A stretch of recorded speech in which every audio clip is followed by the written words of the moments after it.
Assalamualaikum warahmatullahi wabarakatuh. Saya Lilik Hastuti, NIM A4101900023. Di sini saya akan mempresentasikan pengenalan lapangan persekolahan 1 atau PLP1. Yang pertama ada observasi pelaksanaan pembelajaran. Terdapat 7 aspek di dalamnya. Yang pertama yaitu perencanaan atau prakondisi pembelajaran. Sesuai dengan RPP, guru mengajak murid untuk berdoa terlebih dahulu, dan setelah berdoa, guru juga mengabsen terlebih dahulu sebelum pembelajaran dilaksanakan. Di luar itu, guru sebelum melaksanakan pembelajaran membiasakan untuk menyiapkan materi. Nah, untuk materi sendiri itu ditampilkan dalam media PPT atau PowerPoint. Guru juga memilah soal yang akan diberikan kepada siswa sebagai contoh soal ataupun sebagai tugas. Yang kedua, terdapat implementasi strategi pembelajaran. Dalam implementasi strategi pembelajaran, guru memberikan tugas melalui Google Classroom. Sedangkan untuk taktik mengajar guru, ketika di kelas, guru mengikut sertakan murid untuk ikut berdiskusi ketika guru sedang mengajar. Guru juga menanyakan hal-hal yang telah disampaikan, apakah tersampaikan dengan jelas atau tidak. PPT yang disajikan oleh guru sesuai dengan pegangan siswa, tetapi siswa tetap menuliskan kembali di buku catatan sebagai bentuk partisipasi siswa pada kelas tersebut, agar guru tidak miscommunication dengan siswa. Yang ketiga, yaitu pemilihan dan pengembangan materi atau sumber belajar. Untuk sumber belajar sendiri, guru menggunakan PowerPoint dan buku untuk digunakan sebagai alat pembelajaran siswa. Di sini, guru mengambil sumber dari buku dan dikembangkan lagi pada pembelajaran perbandingan. Guru memilih soal cerita agar murid lebih mudah memahami konsep tersebut. Selain itu, sebelum masa pandemi, guru bahkan meminta siswa agar berperan dalam materi aritmatika sosial. Siswa diminta untuk mengadakan bazar dengan modal yang telah ditentukan, kemudian diperhitungkan sesuai konsep aritmatika sosial. Yang keempat, terdapat penyusunan dan pengembangan LKPD. Karena terbatas aturan, maka guru menyesuaikan dengan buku dan beberapa sumber referensi. Dan untuk membuat LKPD secara mandiri, guru tidak melaksanakannya, melainkan adaptasi dari buku pegangan siswa, karena aturan baru untuk tidak memberatkan siswa sehingga guru harus menyesuaikan contoh dengan yang ada di buku untuk dijadikan tugas harian maupun ulangan. Yang kelima, ada pemilihan dan pengembangan media pembelajaran. Guru menggunakan Google Meet sebagai sarana bertatap muka bersama murid. Media pembelajaran guru dilakukan melalui tatap muka dengan Google Meet dan tampilan PPT sehingga guru dapat menjelaskan materi dengan menjabarkan isi dari PPT. Yang keenam, yaitu penilaian. Di dalam penilaian terdapat 3 aspek, yaitu nilai sikap, nilai pengetahuan, dan keterampilan. Dalam nilai sikap, guru mengambil penilaian melalui absen setiap dilakukan web meeting. Jika siswa tidak mengikuti web meeting, maka guru akan berkonsultasi dengan wali kelas sehingga guru dapat mengetahui alasan. Setelah itu barulah nilai sikap dapat disimpulkan. Untuk nilai pengetahuan, guru menginput dari beberapa aspek, diantaranya nilai tugas, nilai ujian harian, dan ujian semester.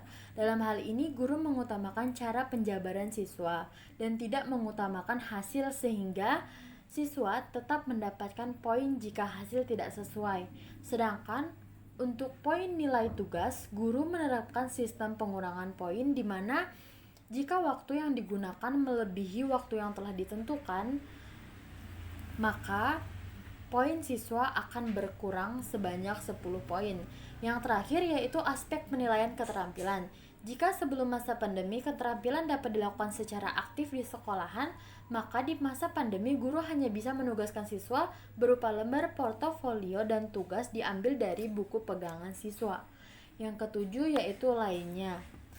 Keunikan yang saya temui ketika observasi itu guru menegaskan siswa untuk disiplin, di mana guru selalu memantau siswa dengan menyebutkan nama agar siswa dapat dikoordinir. Selain itu, guru juga selalu mengingatkan siswa untuk menuliskan materi yang telah dijabarkan dalam tampilan PPT.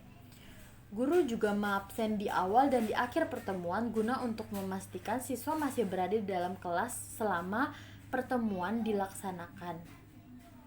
Itulah tadi 7 aspek dari observasi pelaksanaan pembelajaran. Yang kedua, terdapat observasi pembelajaran dan budaya belajar. Yang pertama, terdapat pengamatan kultur sekolah.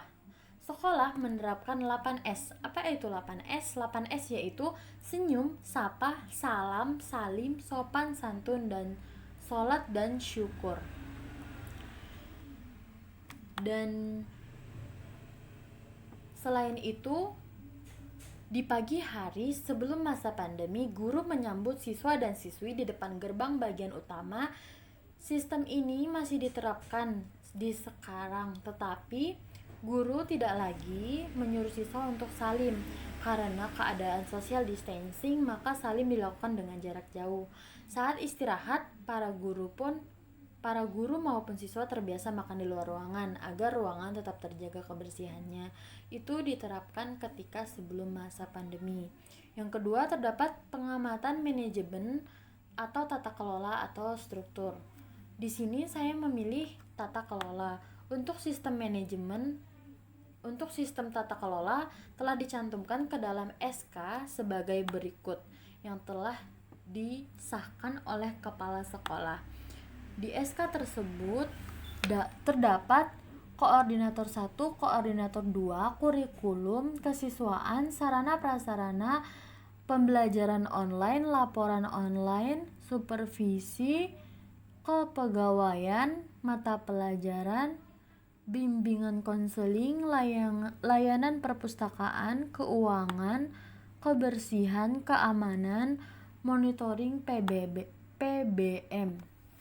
Untuk peran sendiri, sebagaimana telah ditetapkan tata usaha, berperan sebagai sekretaris sekolah yang mengatur tentang surat menyurat dan penyusunan rapot dan ijazah untuk ditandatangani kepala sekolah.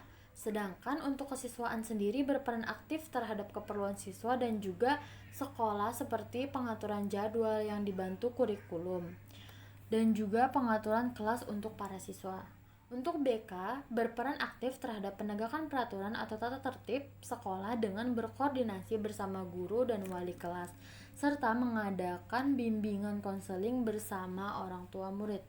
Guru mata pelajaran sendiri berperan mengajarkan siswa sesuai silabus dan RPP yang telah dibuat dan sesuai dengan buku pegangan yang dibagikan oleh perpustakaan kepada seluruh siswa. Yang ketiga, yaitu pengamatan peraturan dan tata tertib sekolah. Untuk peraturan dan tata tertib diterapkan secara disiplin karena koordinasi yang baik antara guru mata pelajaran dan wali kelas beserta BK. Diadakan bimbingan konseling setiap hari Sabtu melalui via telepon sehingga peraturan dan tata tertib di sekolah terlaksanakan dengan sangat baik. Guru juga diwajibkan mengetahui keadaan setiap siswanya maka tidak terjadi miscommunication dan tuduhan tanpa sebab. Yang keempat, terdapat pengamatan kegiatan-kegiatan seremonial formal di sekolah. Pelaksanaan upacara bendera dilakukan pada Senin pagi sebelum masa pandemi, tetapi sekarang sudah tidak lagi. Oleh karenanya, upacara bendera digantikan dengan menyanyikan lagu nasional ketika sedang melakukan Google Meeting. Dan untuk para guru tetap diadakan rapat koordinasi seluruh guru BK beserta TU biasanya dilakukan setiap 5 hari sekali sebagai bahan evaluasi perkembangan sekolah dan pembelajaran.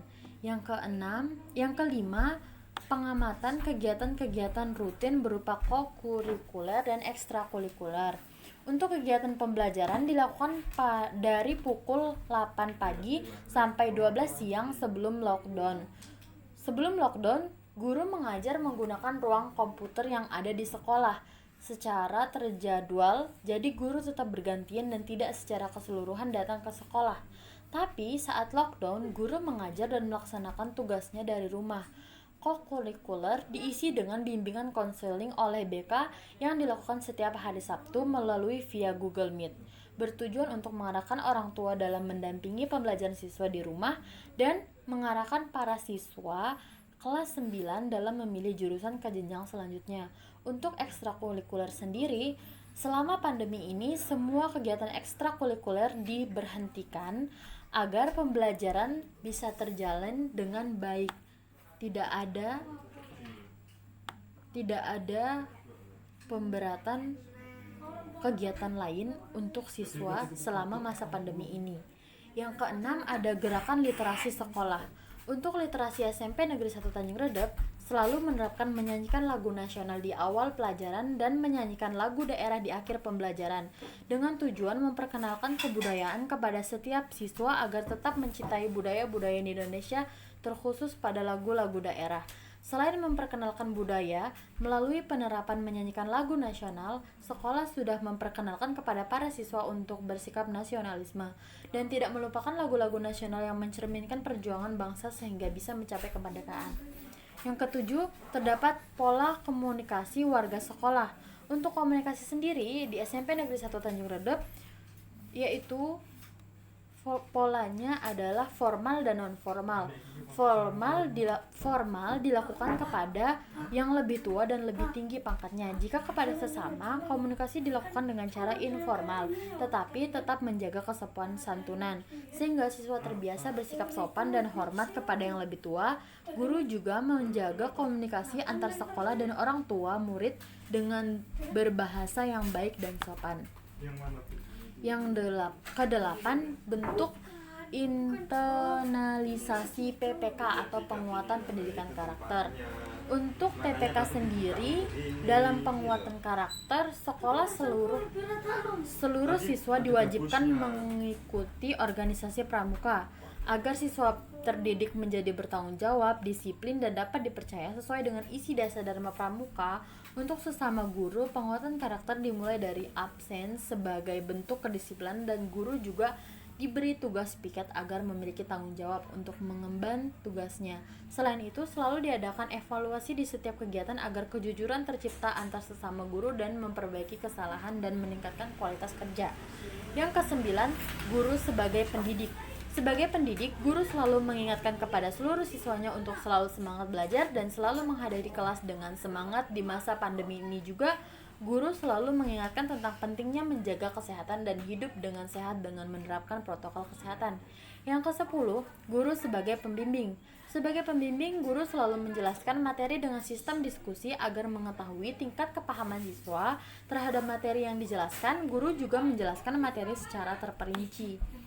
Yang ke-11, yaitu guru sebagai teladan. Sebagai teladan, guru selalu berbicara dengan bahasa yang baik dan benar ketika sedang berkomunikasi dengan siswa. Selain itu, guru juga menerapkan kedisiplinan ketika belajar dengan menerapkan pengumpulan tugas dengan penilaian sesuai lama pengerjaan. Yang ke-12, ada guru sebagai pembiasa. Sebagai pembiasa, guru mengajak murid untuk berdoa sebelum dan sesudah melakukan kegiatan. Penerapan 8S sebagai misi sekolah juga sebagai bentuk pembiasa guru agar diterapkan oleh siswa. Yang ke-13, guru sebagai pengontrol. Guru selalu mengontrol siswa dengan mengabsen siswa di awal dan di akhir pembelajaran, serta menanyakan kepada wali kelas ketika salah satu murid tidak mengikuti kegiatan pembelajaran. Yang ke-14, guru sebagai fasilitator. Sebagai fasilitator, guru selalu menanyakan perihal kepahaman murid terhadap materi. Jika ada pertanyaan, maka tugas guru untuk memberi pemahaman lebih jelas lagi terhadap materi tersebut. Sebagai fasilitator juga, guru selalu menyiapkan link untuk Google Meet tatap muka antara guru dan murid di grup WA. Guru sebagai motivator. Poin ke-15. Sebagai motivator, guru selalu mengontrol perilaku dan ucapan siswa saat sedang memulai pembelajaran. Biasanya guru juga memberikan beberapa pesan yang bertujuan memotivasi siswa untuk aktif dan giat belajar. Yang ke-16, guru sebagai inovator. Sebagai inovator, guru membiasakan siswa untuk berperan aktif dalam diskusi. Bahkan, guru mengikut sertakan siswa di saat menyelesaikan contoh soal sehingga siswa dapat mengetahui materi dengan baik. Guru juga menyampaikan gagasan dalam bentuk penerapan matematika di kehidupan sehari-hari. Yang ke-17, terdapat lain-lain atau keunikan. Keunikan guru untuk non-mengajar, guru membiasakan menyapa murid di pagi hari dengan berjejer di depan pagar sehingga siswa selalu semangat dengan pembelajaran hari ini karena mereka disambut secara semangat juga oleh gurunya. Guru juga selalu mengajak siswa untuk bernyanyi lagu nasional dan di pulang sekolah guru mengajak bernyanyi lagu daerah sehingga siswa selalu mengetahui dan memahami serta mencintai budaya dan nasionalisme selalu tertanam di jiwa mereka. Sekian dari saya, kurang lebihnya mohon dimaafkan. Wassalamualaikum warahmatullahi wabarakatuh.